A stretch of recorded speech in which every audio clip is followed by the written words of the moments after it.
Oo. Kasi meron tayong supply at saka meron tayong demand, yung difference yung tinitingnan natin. If it is above a certain level, wala tayong yellow alert. Pero currently, below siya at certain level, kaya naka-yellow alert. Ma'am, ilan yung capacity natin, available capacity sa, ano ninyo, sa worst case scenario? In your worst case scenario, what is our available capacity? Worst.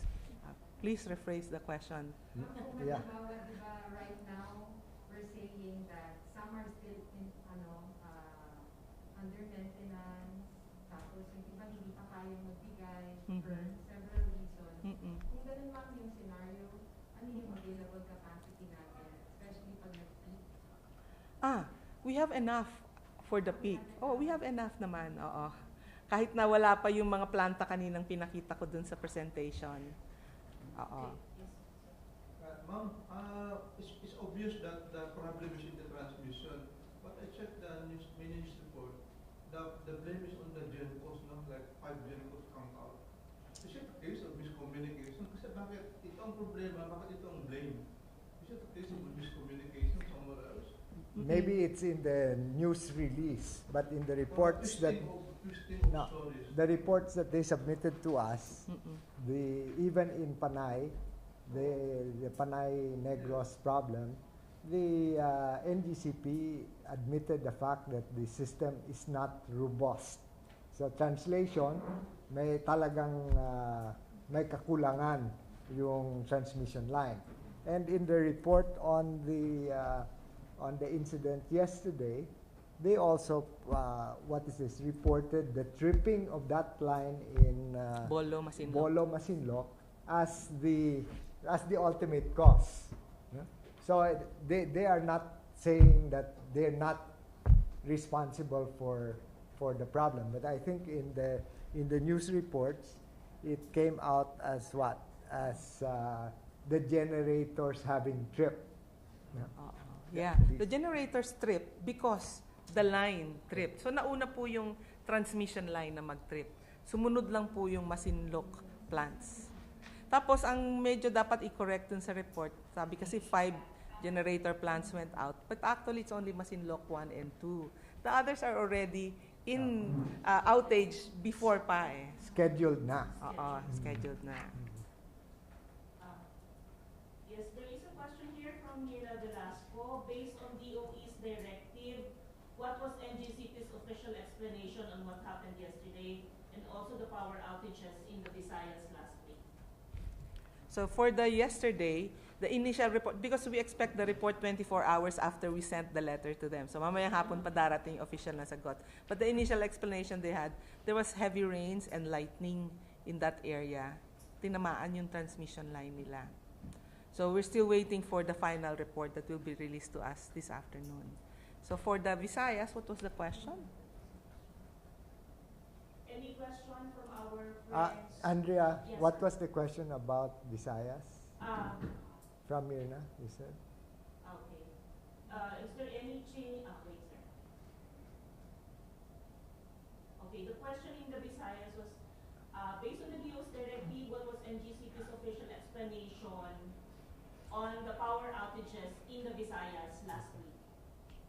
Okay. For the Visayas, it was again a transmission line that started it all. But then several plants went down after the transmission line went out. And the reason is that there was no synchronization of the relay timing of the protection of the generators, the transmission lines, and the distribution lines. So the directive of the DOE is for the NGCP within 2 weeks to fix that synchronization of the protection relays timing. Now, I think most of your concern and questions relate to the transmission concessionaire in GCP. But just for your information, the Energy Regulatory Commission has finished the conduct of the first audit since 2009 of the NGCP's performance, and this, of course, will be taken into account in the rate rebasing that is review that is being undertaken right now. I have not yet seen the full report itself, and I don't think haven't Yusek seen Geb has seen it yet, because the Energy Regulatory Commission has accepted already only a number of the reports, and we'll still have to accept the others. So the the next step, of course, for us is to use also this audit report as a basis. It is not a case of blame throwing. What we want to do is to establish in an objective manner what are the weak links, what are the problems in the transmission system, and what can we do in order to address these problems. So since this is the first audit that has been conducted, we primarily on the financial side, but with observations as well on the technical side. We will follow that through with a regulatory performance audit, which is conducted by the Energy Regulatory Commission, and by a contract performance review, which is to be conducted by PISAM and Transco as the counterparties to the NGCP concession agreement. There have been problems in the past, but I look forward to everybody's cooperation that this time we will be able to conduct it fully, knowing that it is the country's interest that is at stake here. Yes. There's a question here from Mirna again. There have been reports of balancing problem in the grid.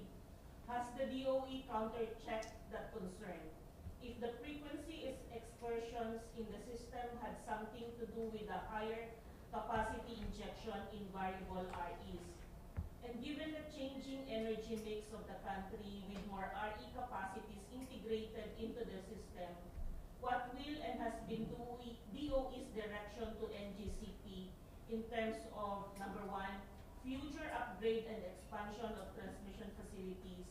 Number two, what are the immediate recourse solution to recurring technical stress in the power grid?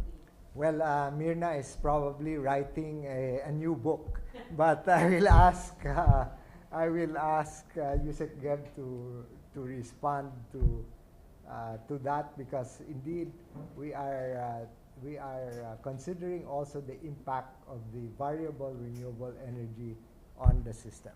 Yeah, it's a very good question. Every time a generator, whether it's a renewable energy or non-renewable energy, comes in, they have to undergo the system impact study by the National Grid Corporation of the Philippines. The system impact study, or SIS, is done to make sure that the addition of the generating capacity will not adversely affect the rest of the transmission system. So in answer to the question, do the VREs affect this balancing that's being done by the NGCP? Of course it affects it, but because the SIS was conducted even before the first kilowatt hour was generated, we are sure that it will not adversely affect the grid when they generate. Now, as to what is the DOE thinking about, kasi we are now at 22% renewable energy and we're targeting 35% by 2030. Renewable energy po lahat yan. So one of the things we just did recently is the issuance of the guidelines for energy storage systems. We imagine that some of the renewable energy plants will eventually partner, or maybe on their own, put up what we call an energy storage system, or ESS. This can be a battery, flywheel, pumped up storage system, etc.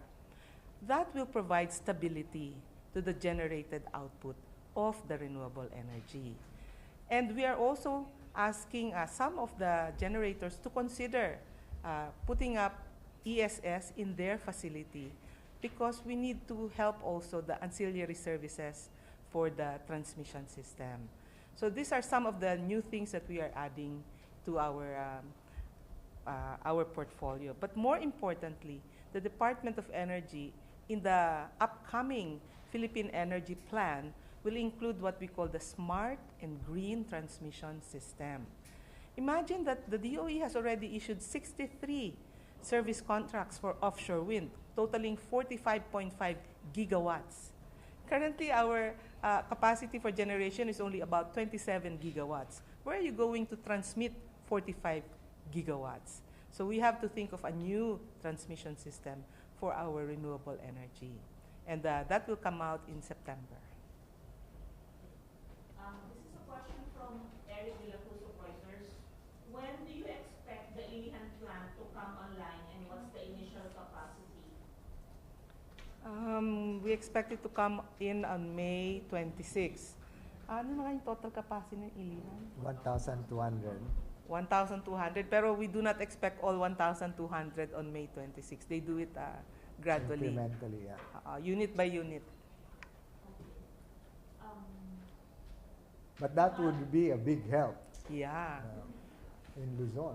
So yung ating June outlook, magpapalit yun pag pumasok na talaga si Ilihan. This is a question from Alvin Ochico. Is there an assurance that what happened yesterday will not happen again in the next days of May? Why or why not? Well, we need Alvin to pray and pray hard because precisely this, some of the, what is this? The heat, for example, was something that we did not expect, and it can and does affect operation of plants. That's one. We hope that there will be no other natural phenomena that is going to affect any of the plants or the lines. This is from Lenny Lectura. What is the updated number of yellow and red alert rejections, and when? Is there any new power supply to augment increasing demand, at least for the summer until June? Mark, pakiano.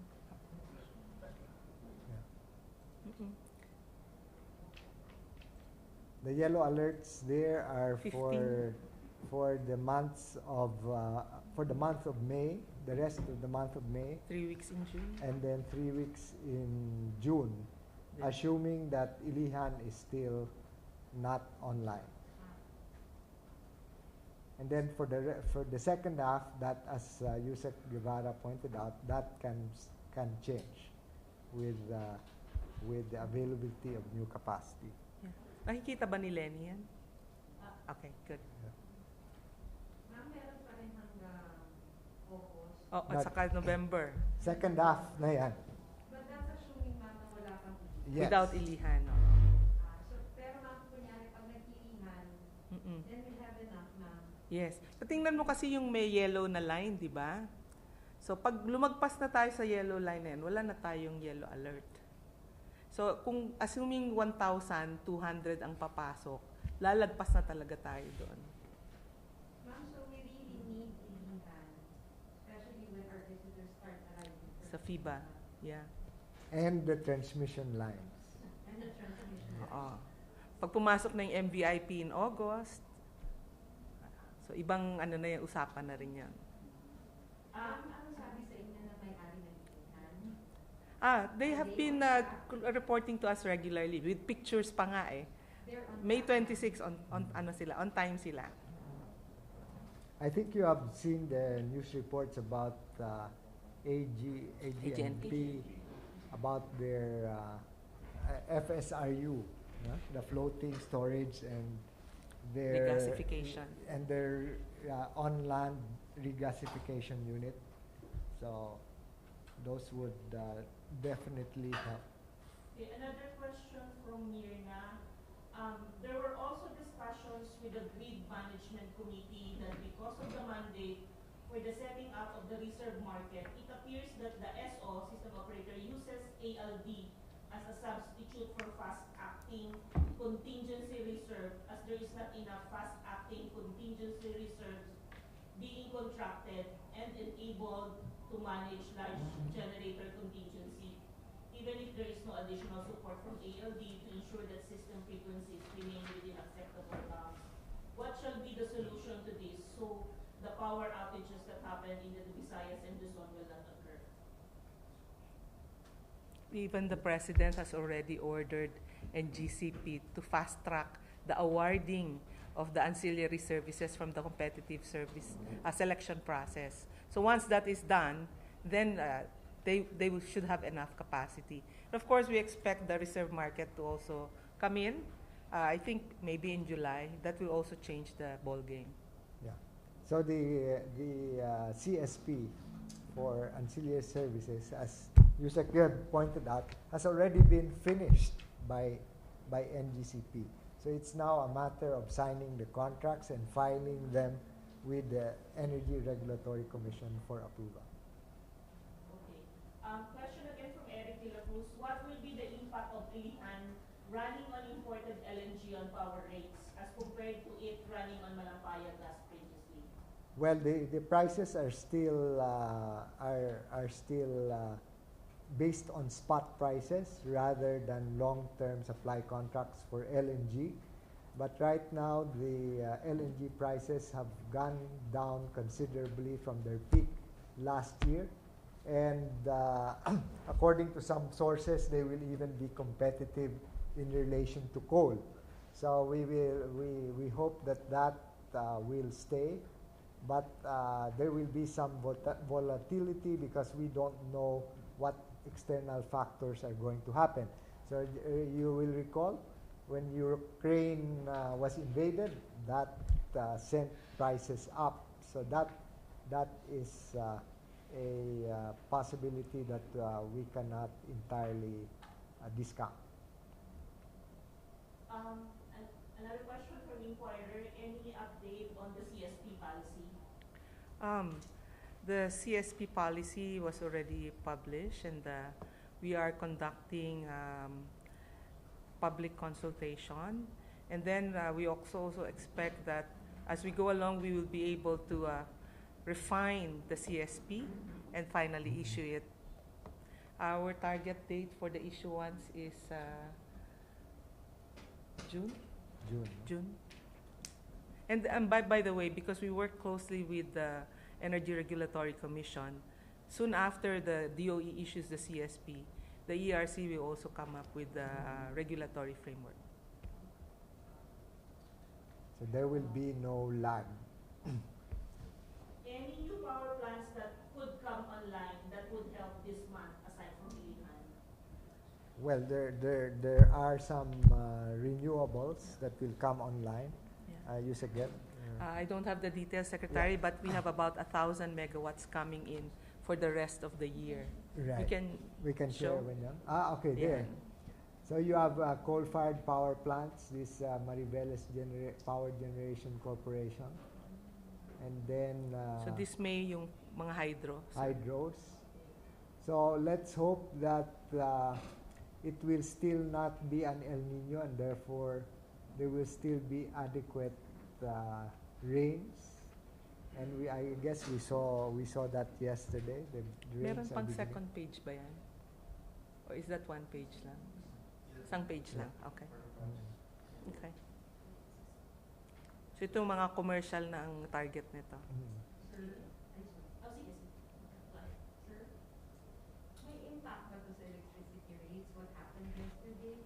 May effect ba siya sa spot prices?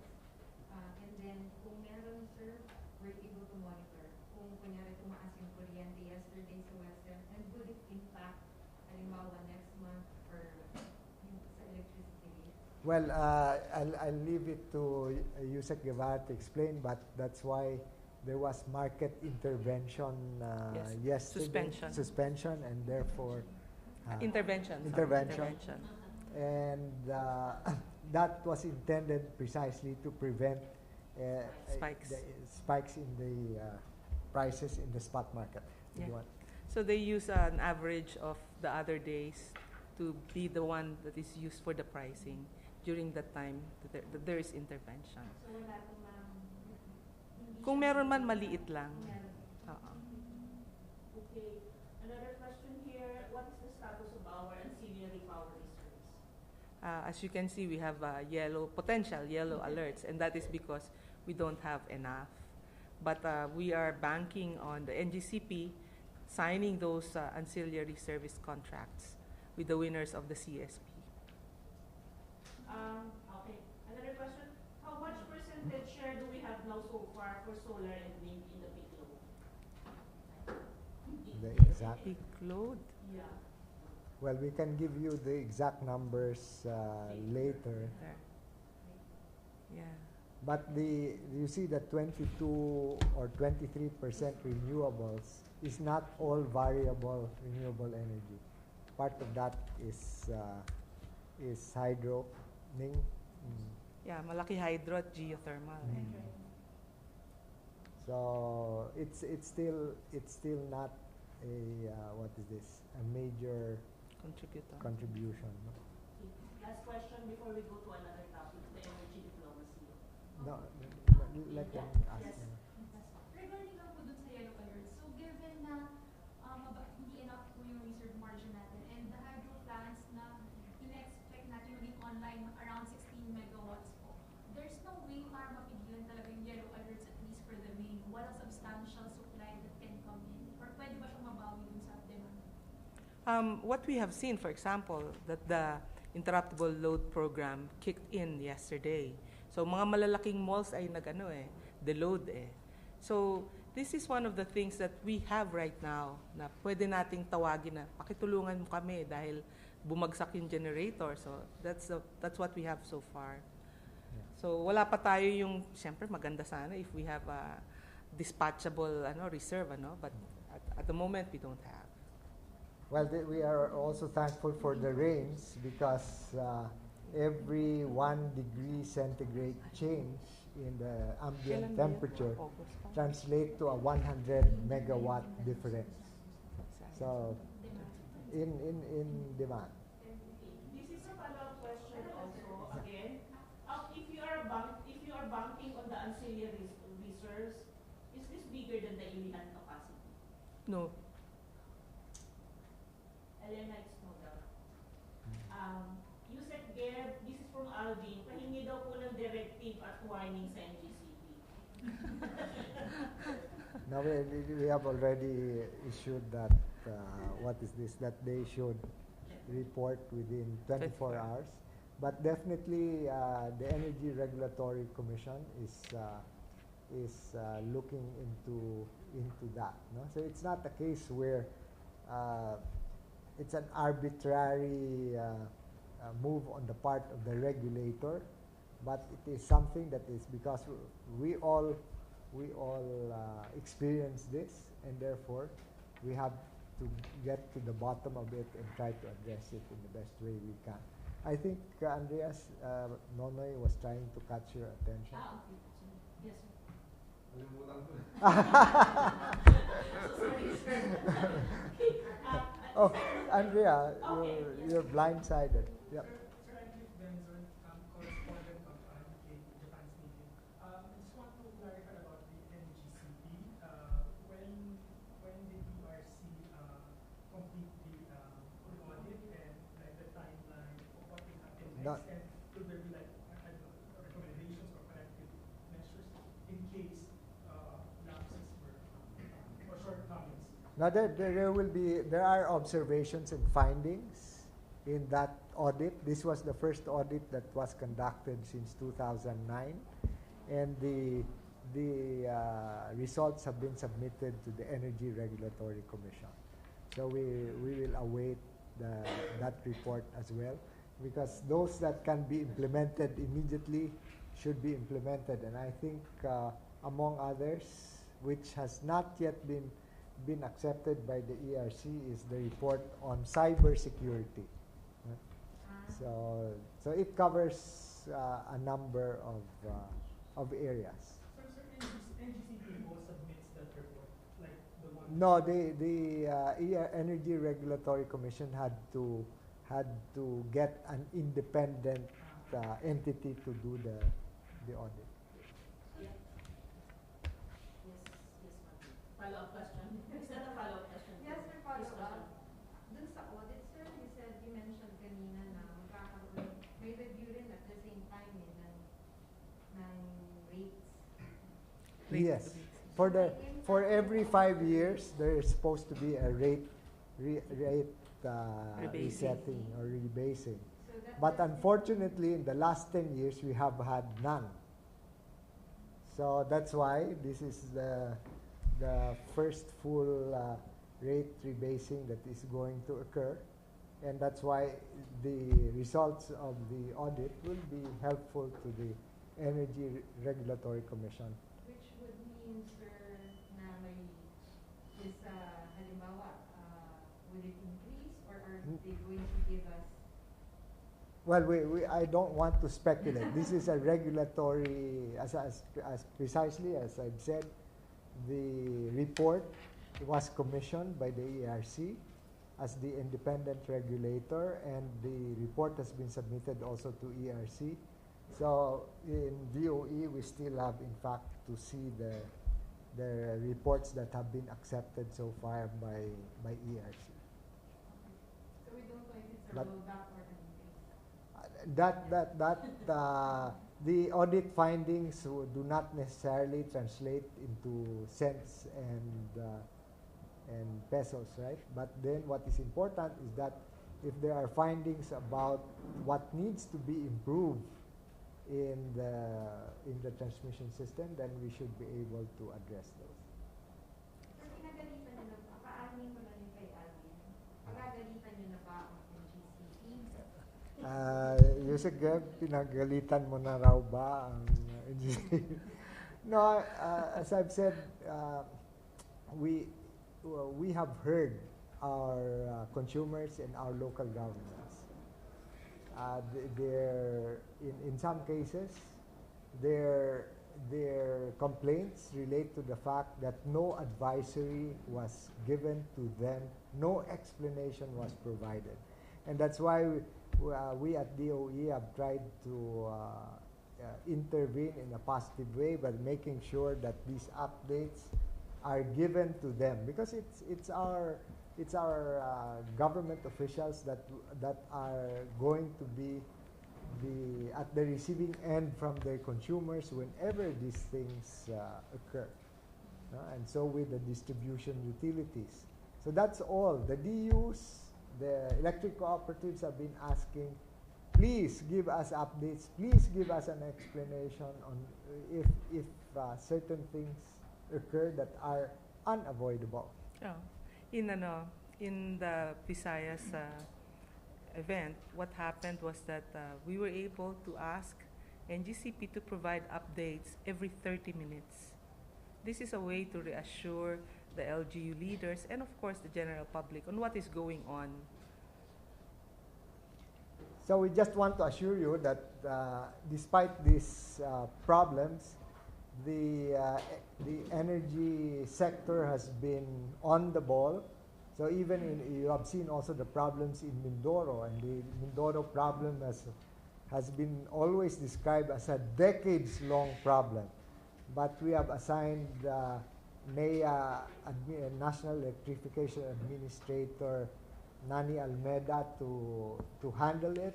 And the latest report, for example, that he has been regularly giving is that the power supply has been steady, more than what is required in Occidental Mindoro. So we hope it stays that way. We don't want to have to revisit the problems that we encountered from the time that the new administration came in, because there was not enough money to pay even for the fuel, that we had to ask the national government, and the president approved the release of subsidies to pay for the fuel in the missionary areas of National Power Corporation.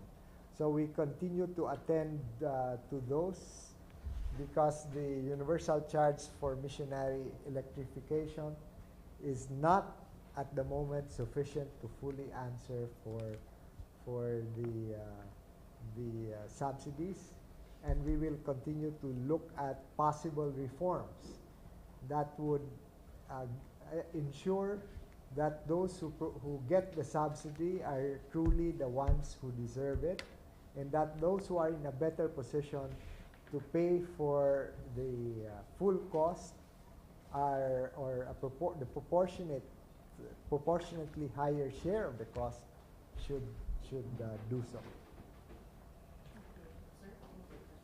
Secretary, is there, related to that, is there a timetable to finally phase out UCAP? Because it will be a forever drug to the consumers all around the country. Question number one. Second, question number two, are there many big investors talking to you? You know, investors, they talk to DOE and DTI. What fiscal slip can you give us? But now are they talking to you? What energy security can you give us? Oh, well, on the first point about the universal charge for missionary electrification, that is, we know that we need to introduce reforms there, because in effect this cross subsidy between the customers on the grid, on the main grid, to the off-grid customers is distortive in the sense that it is not a cost that that on-grid customers actually incur directly, but it is to subsidize the off-grid customers. The other, of course, is that, and this is the longer-term solution, is to connect some of these off-grid islands directly to the main grid, and therefore they will no longer be subject to subsidy. And then the third, as I've said, we will need to tweak the distribution or the rates being paid by consumers in the off-grid areas, so that the subsidy will go to truly the people who deserve it. So that's one. And your question, second question, is about investors. Big investors, you know, you Yes. give us good fiscal incentive, but you give us also blackout. So why would Right. to your country? No, exactly. In fact, in the president's recent trip to the United States, there was a locator who met with the president, and the locator has 500 seats in Iloilo City. So for 3 days they did not have power, but instead they were using diesel-fired generators. So the way they're coping is back up of back up of back up, in order to cope with this. So that's what we want to address, and we would like to show everyone that problems like these need to be addressed because they have an impact to the economy. And this locator, for example, wants to put up additional 1,000 seats, so that those translate into meaningful job or employment, not only for those who are going to be directly employed by the business process outsourcing entity, but also ancillary services that come with this. Last two question. One is the trading intervals in the WSM affected by the secondary price cap doubled in April supply month, 22% compared to March at 11. Do we see this trend continuing in the spot market? The last question is, if NGCP will not shake up, will reverse privatization be the option? No, that's what is this? As you know, it is not it is Congress that approves the franchise, and Congress has other ways or various ways of exacting accountability from those who operate as monopolies under the franchise, and we will work closely with Congress in making sure that this, as I've said, the performance standards are adhered to by those who enjoy the franchise. The trading intervals in the WSM affected by the secondary price cap doubled in April, which was 22% compared to March, 11%. Do we see this trend continuing in the spot market? Well, that's something that Yusek Guevara will address, but again, there's a political element to it that the timing must be right if ever we are to consider if we are to consider lifting it. Please. And also, ERC is studying the secondary price cap at the moment. Yeah. Pero yung cause and effect na sinabi, we don't think the 5-minute interval was the reason why the secondary price cap increased. Right. I think you have to separate the two. Okay. The secondary price cap has been there since 2013, I think. 16. 2016? 2006. The secondary price cap. And that preceded the shift from 1-hour intervals to 5-minute. 5-minute intervals in the spot market. So there cannot be a correlation, a cause and effect relationship. So we will next time we can talk about the energy diplomacy of the president. But right now we just wanted to update you on these things. So any other questions? Last question, I think this is a phone-in question from Sandra Aguinaldo. There's a 2022 study made by PIDS that says we note a slightly increasing trend suggesting that the duration of power interruptions on average are becoming longer over the years. Can you confirm this and what is being done to address this? Another question, how big is the impact on the economy of our power situation? The PIDS study also noted that frequent and long power interruptions affect the economy. You want to address the First of all, yung observation na yan na humahaba yung mga outages and so on. I think it depends on the period when it was done. As the Secretary said, nawala kasi yung ilihan last year pa eh. So, malaki yung effect niyaan. Then the other thing, in the new competitive selection process, aside from the least cost to the consumers, we're also adding certain aspects that will address that. No? So may reliability na. So bibilangin kung ilang beses nagba-brown out or nag-outage yung generator.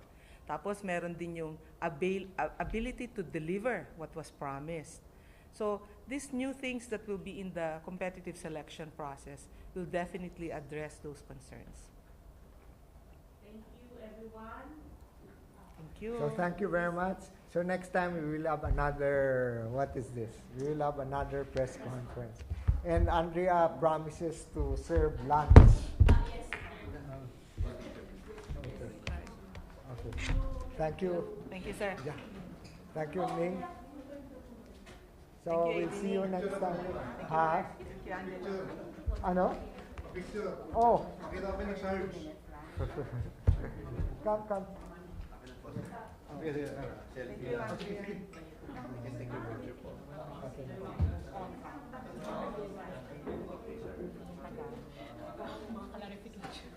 This happened.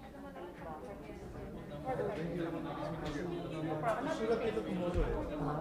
So, Kala?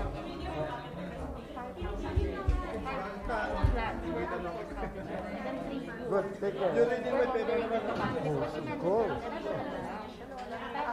Okay. Hindi naman nila sinabi na because of the line